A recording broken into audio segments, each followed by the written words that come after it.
স্বাগতম মদন টাকের নতুন ভিডিওতে। আজকে আপনাদেরকে দেখাবো বোকা মদন টাকের মদনগিরির ভিডিও।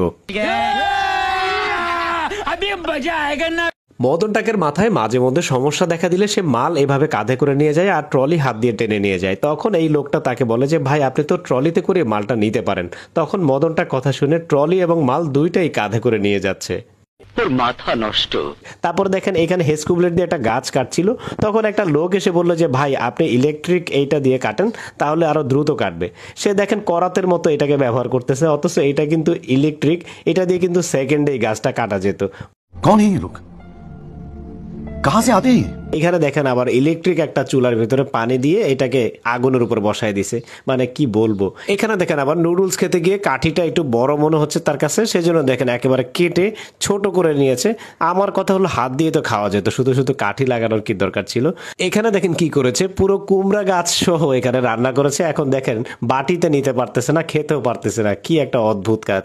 অনেকেই জানতে চেয়েছেন তাকে কেন মদন টাক নামে ডাকা হয়। এই ভিডিওটা দেখে হয়তো আপনারা বুঝতে পেরেছেন। দেখেন সে ডিমের গাছ লাগাচ্ছে রাতারাতি বড়লোক হওয়ার জন্য, মাটির মধ্যে ডিম পুঁতে ডিমের গাছ লাগাচ্ছে। তারপর এইখানে দেখেন এই গাছটার সাথে তার গাড়িটা আটকে গেছে, এখন গাড়িটা সামনের দিকে না দিয়ে সে পুরো গাছটাকেই তুলে ফেলার চিন্তা করছে। তারপরে এইখানে দেখেন কি করতেছে, তেল ছিটে যেন না আসে মাথায় আর হাতে দেখেন বোতল বেঁধে নিয়েছে। তারপর দেখেন ভাত দিয়ে ভাত খাচ্ছে, মানে তরকারির অভাবে। তারপর এইখানে দেখেন ছাতা নিজে ভিজে, ছাতার ভিতরে দেখেন কি নিয়ে আসছে, দুইটা লাউ। কি আর বলবো, যাই হোক মাথা নষ্ট। ডাক্তার বলেছিল তাকে বেশি বেশি না খেতে, খাবার দাবার কন্ট্রোল করতে, সেজন্য দেখেন সে মুখে তালা মেরে রেখেছিল। আর বলেছিল চিকেন স্যুপ খেতে, সেই জন্য দেখেন সে ছোট্ট একটা চিকেনের বাচ্চা আর মাশরুম দিয়ে এখানে দেখেন স্যুপ বানাচ্ছে। একেবারে পিওর চিকেন স্যুপ যাকে বলা হয়ে থাকে। তারপরে এইখানে দেখেন সে গরম পানি করছে, এখানে গোসল করবে, দেখেন গরম পানি ঢালতেছে কোথায়। আজকের ভিডিও দেখে যদি কেউ হাসতে হাসতে অজ্ঞান হয়ে যান তাহলে কর্তৃপক্ষ মোটেও দায়ী নয়।